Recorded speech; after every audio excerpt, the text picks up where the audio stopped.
नमस्कार साथियों, PCS simplify channel पर आपका स्वागत है। जो हम लोग डेली ध्येय आईएएस के टेस्ट देख रहे हैं यूपी पीसीएस प्रीलिम 2024 और आरओ 2024 प्रीलिम के लिए, तो उसी में ये टेस्ट नंबर 8 है। ठीक है, इससे पहले और भी जो टेस्ट है वो करा दिए गए हैं, प्लेलिस्ट बना दिया गया, आप लोग जा करके देख सकते हैं। और आप लोगों के लिए लगातार जो है करंट अफेयर का 1 जनवरी 2024 से लगातार जो है कि रिविज़न कराया जा रहा है। आप लोग प्लेलिस्ट बना दिए गए, जा करके देख सकते हैं। और आप लोग चैनल पर नए हो तो चैनल को जरूर सब्सक्राइब कर दीजिए। ठीक है, लाइक करिए, शेयर करिए, ताकि और भी लोग जुड़ सकें, उस कार्यक्रम का लाभ ले सकें। और आप लोग टेलीग्राम लिंक से जुड़ जाइए, ताकि वहाँ भी और भी सूचनाएँ वहाँ पर दी जाती हैं। तो चलिए देख लेते हैं आज का पहला जो प्रश्न है क्या है। महाराष्ट्र राज्य में पहले संविधान उद्यान की स्थापना 29 अप्रैल 2024 को नागपुर में किया। तो ये बिल्कुल देखें तो ये गलत दिया हुआ है, क्योंकि नागपुर में नहीं बल्कि कहाँ पर किया, तो ये पुणे में किया। ठीक है, पुणे में किया। दूसरा कथन है कि इस पार्क को भारतीय सेना और पुनीत बालन ग्रुप द्वारा संयुक्त रूप से विकसित किया गया। तो बिल्कुल सही दिया हुआ। इस पर क्या हो जाएगा, 88 का बी हो जाएगा। अब आगे देख लेते हैं क्या है प्रश्न। सॉरी, उपराष्ट्रपति के संबंध में निम्न में से कौन सा युग्म सही सुमेलित नहीं है। एक और अनुच्छेद दिए को प्रावधान दिए हैं। तो अनुच्छेद 64 में क्या है, 64 में क्या है, तो उपराष्ट्रपति का राज्यसभा का पदेन सभापति होना, तो बिल्कुल सही दिया हुआ है। आर्टिकल 66 में क्या है, उपराष्ट्रपति का चुनाव, ये भी सही दिया हुआ है। अनुच्छेद 65 में क्या दिया है, तो उपराष्ट्रपति का कार्यकाल दिया, तो ये गलत दिया हुआ है, क्योंकि अनुच्छेद 65 में क्या दिया है, तो राष्ट्रपति पद की आकस्मिक रिक्तियाँ, तो 8वां राष्ट्रपति की अनुपस्थिति में उपराष्ट्रपति के कर्तव्यों का निर्वहन का उल्लेख है इसमें। और आर्टिकल 69 में क्या है, आर्टिकल 69 में क्या है, आर्टिकल 69 में उपराष्ट्रपति द्वारा शपथ, तो बिल्कुल सही दिया हुआ है। और उपराष्ट्रपति कार्यकाल किसमें है, तो उपराष्ट्रपति कार्यकाल आर्टिकल 67 में है। ठीक है, आर्टिकल 67 में। ठीक है, अब आगे देख लेते हैं क्या है प्रश्न। तो इसका आंसर क्या हो जाएगा, तो 89 का सी हो जाएगा। ठीक है, 89 का सी हो जाएगा। अब आगे देख लेते हैं क्या दिया है प्रश्न। 90 नंबर प्रश्न है कि परिशेष रीट के संबंध में निम्न में से कौन से कथन सही हैं। कूट के माध्यम से सही कथन को चुने। क्या दिया है, यह सिर्फ न्यायिक प्राधिकरणों के विरुद्ध जारी की जा सकती है। ठीक है, क्या कह रहा है इसमें कि यह सिर्फ न्यायिक प्राधिकरण के रूप में जारी की जा सकती है, तो बिल्कुल सही दिया हुआ। ठीक है, बिल्कुल सही दिया हुआ है। दूसरा कथन है कि यह प्रशासनिक प्राधिकरणों के विरुद्ध जारी की जा सकती है, तो ये गलत दिया हुआ है, गलत दिया हुआ है। यह विधायी निकायों एवं निजी व्यक्तियों के विरुद्ध भी जारी किया जा सकता है, तो भी ये गलत दिया हुआ है। यह अर्ध न्यायिक प्राधिकरणों के विरुद्ध जारी किया जा सकता है, तो ये सही दिया हुआ है। ठीक है, थोड़ा सा हम लोग प्रतिशत के बारे में जान लेते हैं। इस पर क्या हो जाएगा इसका आंसर, तो 90 का ए हो जाएगा। ठीक है, 90 का ए हो जाएगा। थोड़ा सा हम लोग प्रतिशत के बारे में जाने तो प्रतिशत रीट क्या होता है उसके बारे में थोड़ा सा देख लेते हैं। देखिए, एक प्रतिशत का शाब्दिक अर्थ क्या होता है, तो इसको रोकना। ठीक है, रोकना, ये आ सकता है पूछने के लिए, ये हमेशा पूछता है, आ सकता है। इसे किसी उच्च न्यायालय द्वारा अधीनस्थ न्यायालयों या अधिकरणों को अपने न्याय क्षेत्र में उच्च न्यायिक कार्यों को रोकने के लिए जारी किया जाता है।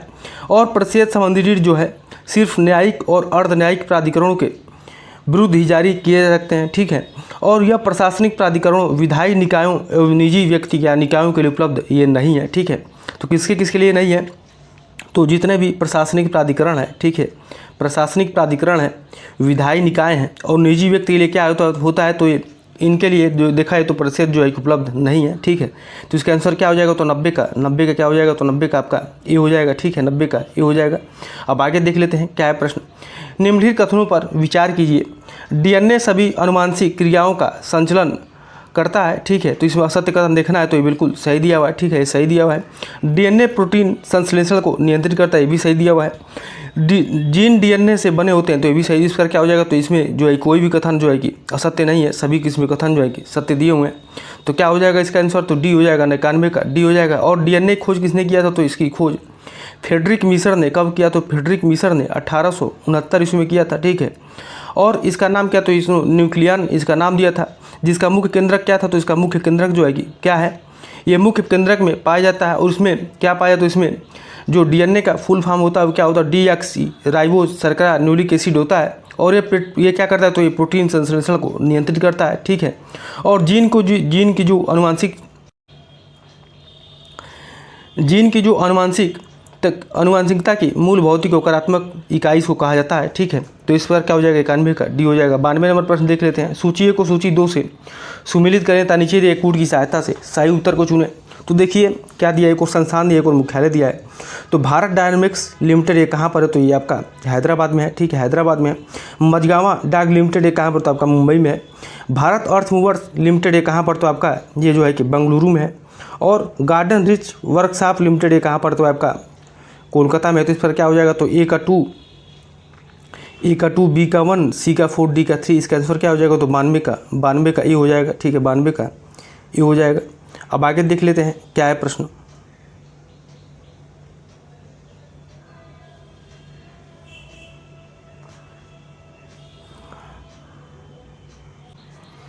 तिरानवे नंबर प्रश्न, ये कंगारू को स्तनी वर्ग के कौन से उपवर्ग में सम्मिलित किया जाता है। ए दिया है प्रोटोथीरिया, बी दिया है मेटाथीरिया, सी दिया है यूटाथीरिया, डी दिया इनमें से कोई नहीं। तो देखें तो कंगारू को किस वर्ग में रखा जाता है, उपवर्ग में, तो इसको मेटाथीरिया नामक वर्ग में, उपवर्ग में रखा जाता है। तो इसका क्या हो जाएगा, 93 का बी हो जाएगा।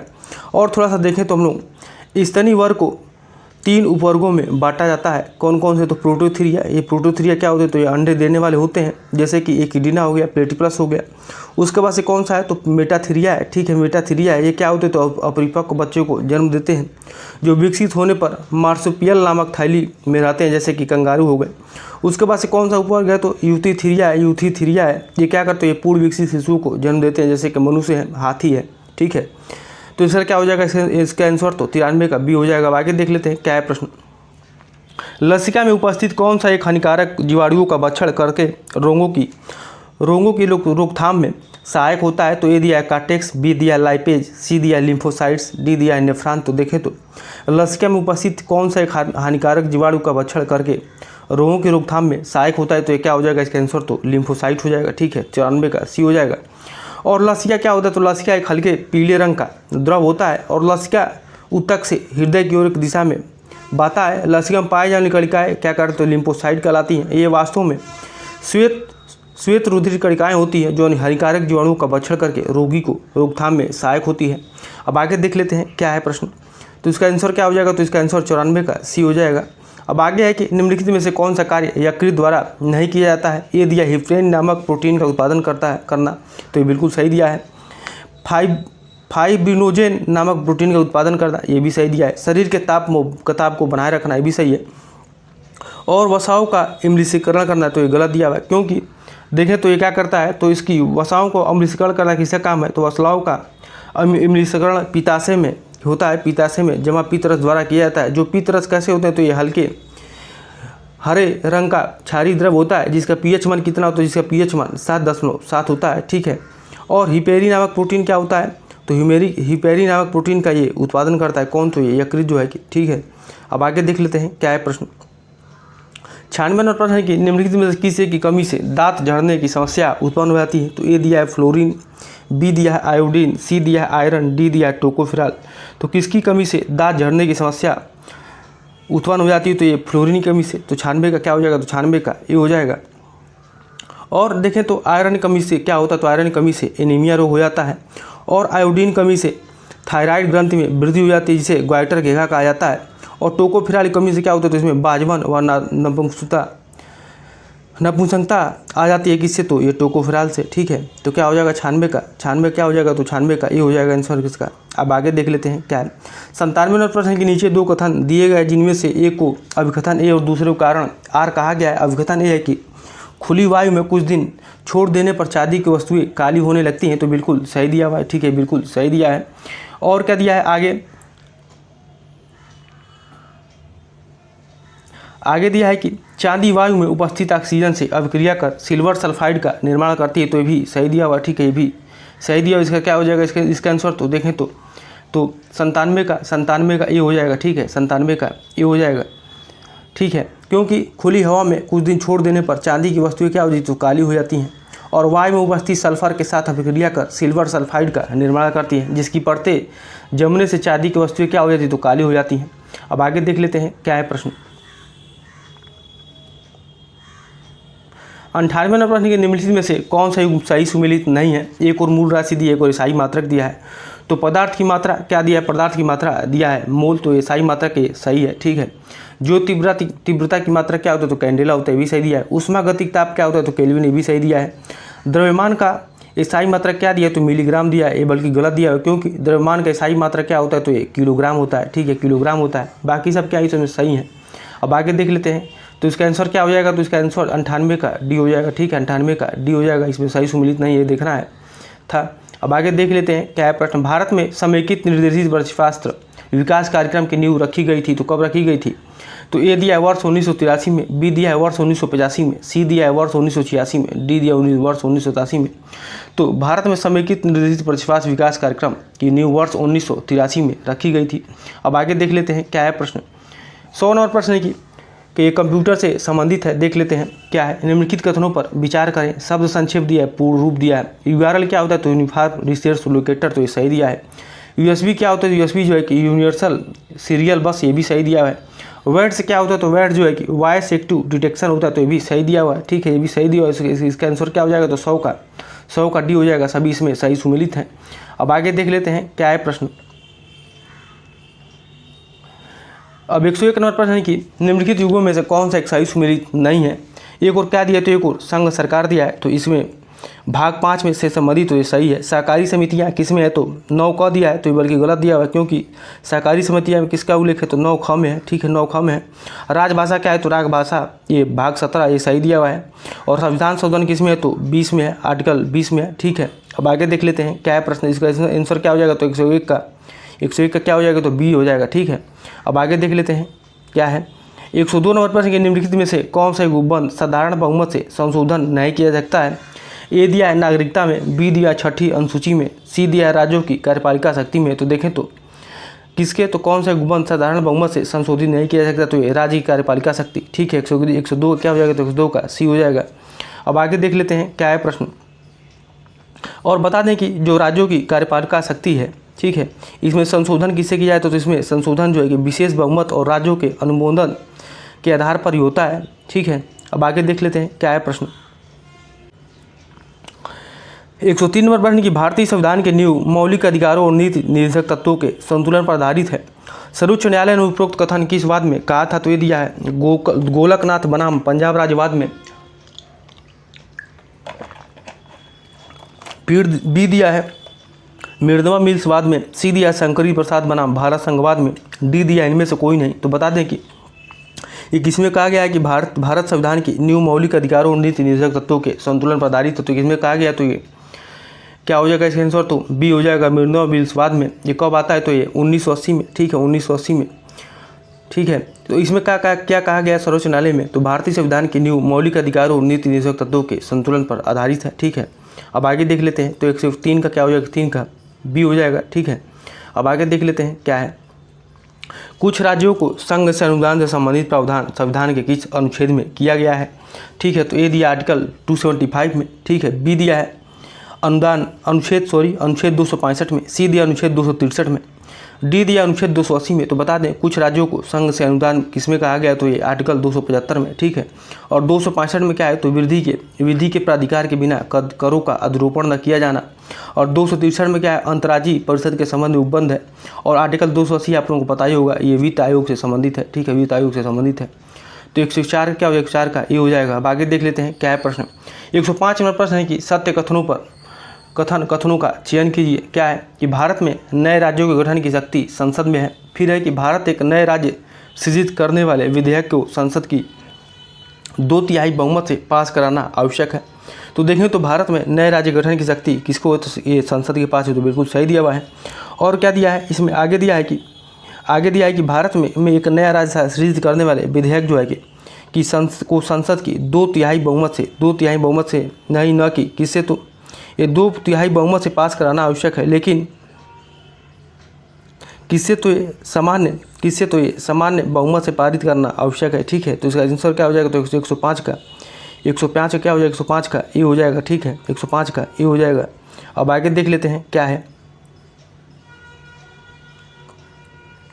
106 नंबर प्रश्न की निम्नलिखित में से कौन सा एक भारतीय संविधान की प्रस्तावना में सम्मिलित नहीं है। तो क्या दिया है, ए दिया है सामाजिक, आर्थिक और राजनीतिक न्याय, बी दिया है प्रतिष्ठा एवं अवसर की समानता, सी दिया विचार, व्यक्ति, विश्वास और उपासना की स्वतंत्रता, डी दिया है पुरुष, स्त्री तथा बच्चों की शिक्षा। तो देखें तो क्या हो जाएगा इसका आंसर, तो भारतीय संविधान की प्रस्तावना में सम्मिलित नहीं है।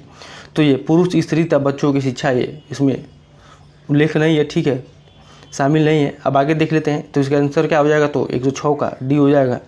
107 नंबर प्रश्न के निम्नलिखित में से किस संविधान संशोधन द्वारा लोकसभा और राज्य विधानसभा में आंग्ल भारतीय समुदाय के प्रतिनिधित्व संबंधी प्रावधान को समाप्त कर दिया गया है? तो ए दिया 104वां संविधान संशोधन, बी दिया 103वां संविधान संशोधन, सी दिया 102वां संविधान संशोधन, डी दिया 101वां संविधान संशोधन। तो इसमें लोकसभा और राज्य विधानसभा में आंग्ल भारतीय समुदाय के प्रतिनिधित्व संबंधी प्रावधान को समाप्त किया गया किसमें, तो 104वां संविधान संशोधन में, ठीक है। तो इसका आंसर क्या होगा, 107 का ए हो जाएगा।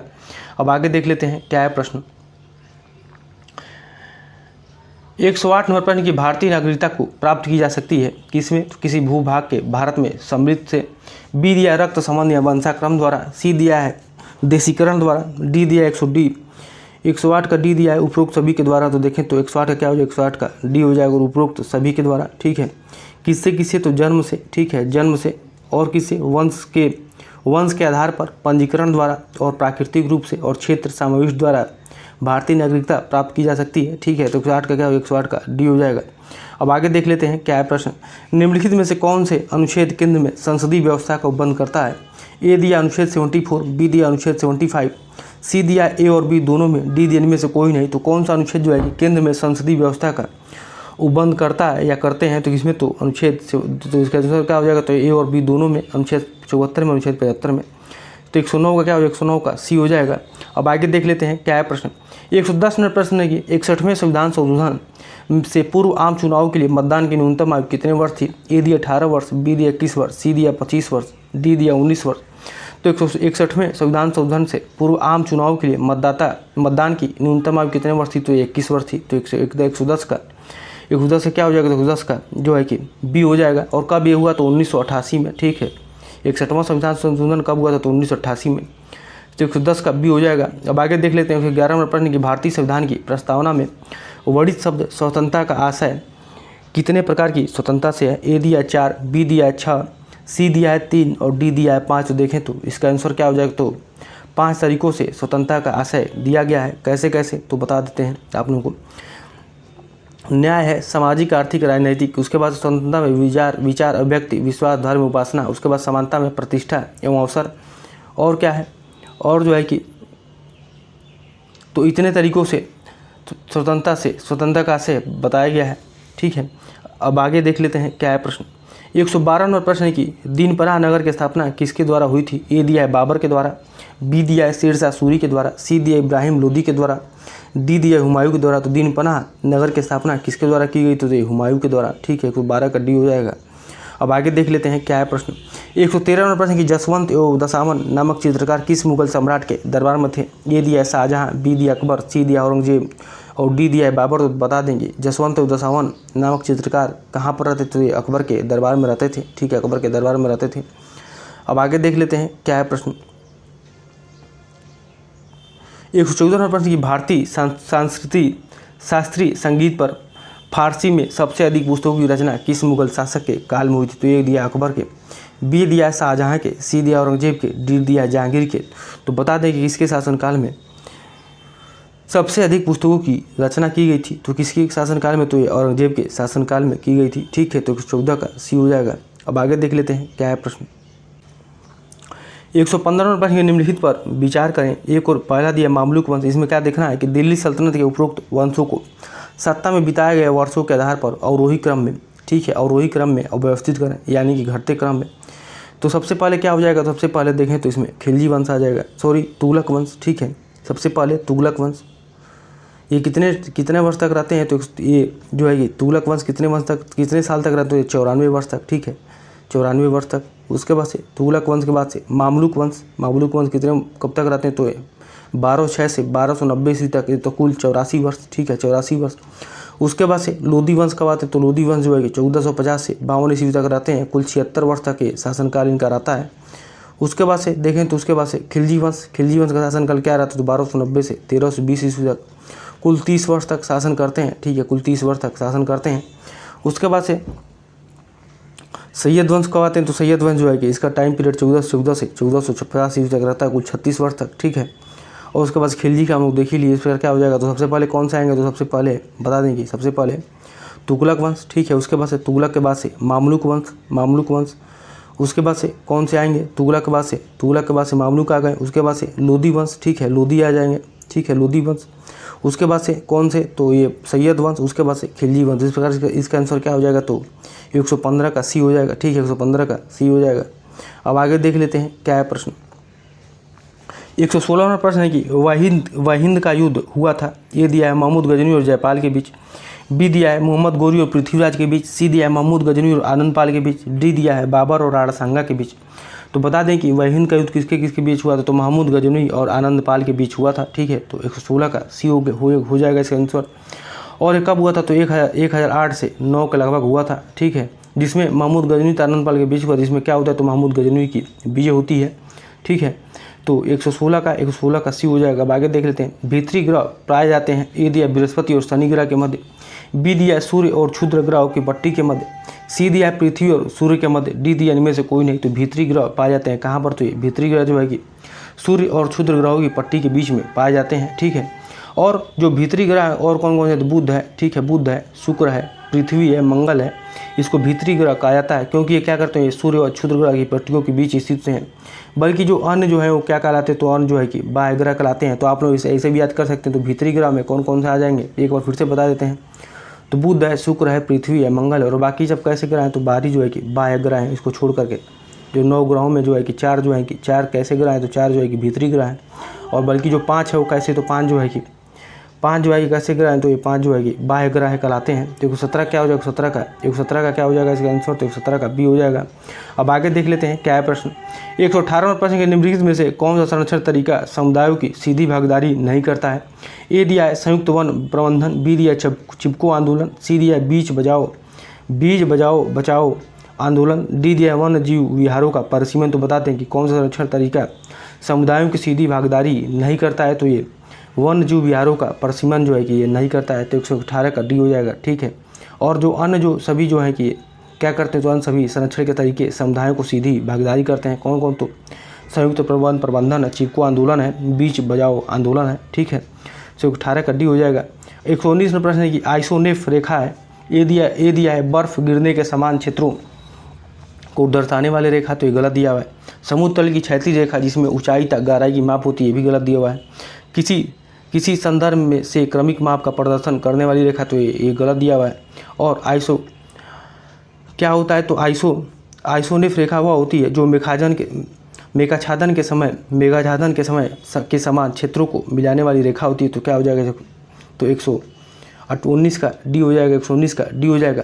और थोड़ा सा और भी देखें इसके बारे में, तो क्या है, तो इसमें एक आइसोनेफ हो गया, एक होता है डेटम रेखा। डेटम रेखा क्या होता है, डेटम रेखा जो है कि समुद्र तल की क्षैतिज रेखा जिसमें ऊंचाई तक गहराई की माप होती है।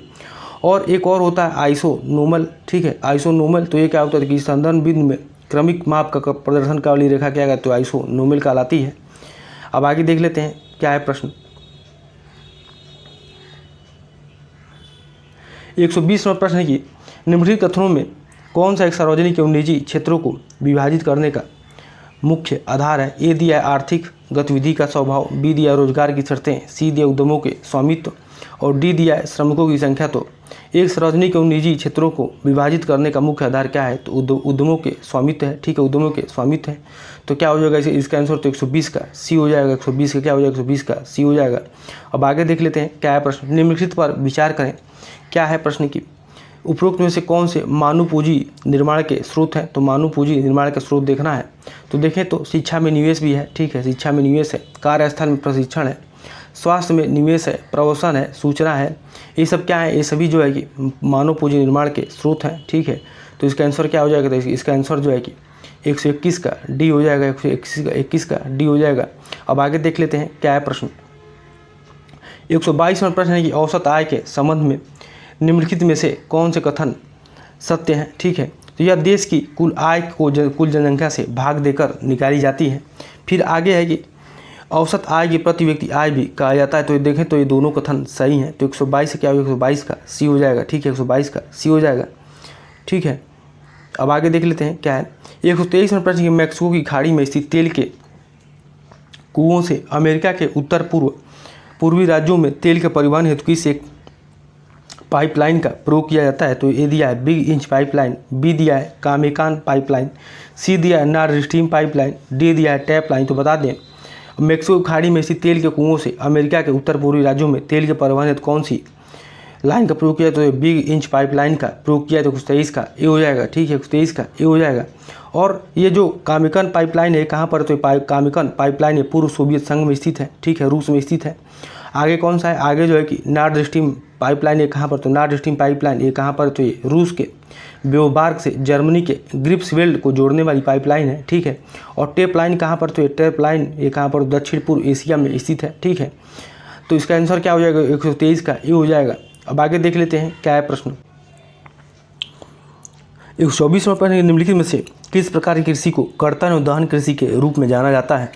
तो ए दिया स्थानांतरित कृषि, बी दिया है मिश्रित कृषि, सी दिया है वाणिज्यिक कृषि और डी दिया है गहन निर्वाह कृषि। तो किसको कर्तन और दहन कृषि के रूप में जाना जाता है? तो कौन सी कृषि है? तो ये स्थानांतरित कृषि को कर्तन एवं दहन कृषि के रूप में जाना जाता है, ठीक है। और देखें तो स्थानांतरित कृषि के कहाँ पर होती है? तो अमेजन के संगमरमर क्षेत्रों और उष्ण कटिबंधी कहाँ पर? तो उष्ण कटिबंधी अफ्रीका और दक्षिण पूर्व एशिया तथा उत्तर पूर्वी भारत के भागों में प्रचलित है, ठीक है, कर्तन दहन प्रणाली और स्थानांतरित कृषि, ठीक है। और इसमें क्या करें? इसमें वृक्षों को काटकर एवं जलाकर भूखंड को साफ किया जाता है, इसे कर्तन दहन कृषि के रूप में भी जाना जाता है। तो क्या हो जाएगा? 24 का ये हो जाएगा। अब आगे देख लेते हैं क्या है प्रश्न। 125वां प्रश्न है कि कायिक प्रवर्धन किस प्रकार के जनन का उदाहरण है? ए दिया अलैंगिक जनन, बी दिया लैंगिक जनन, सी दिया ए और बी दोनों में और डी दिया है अर्धलैंगिक जनन में।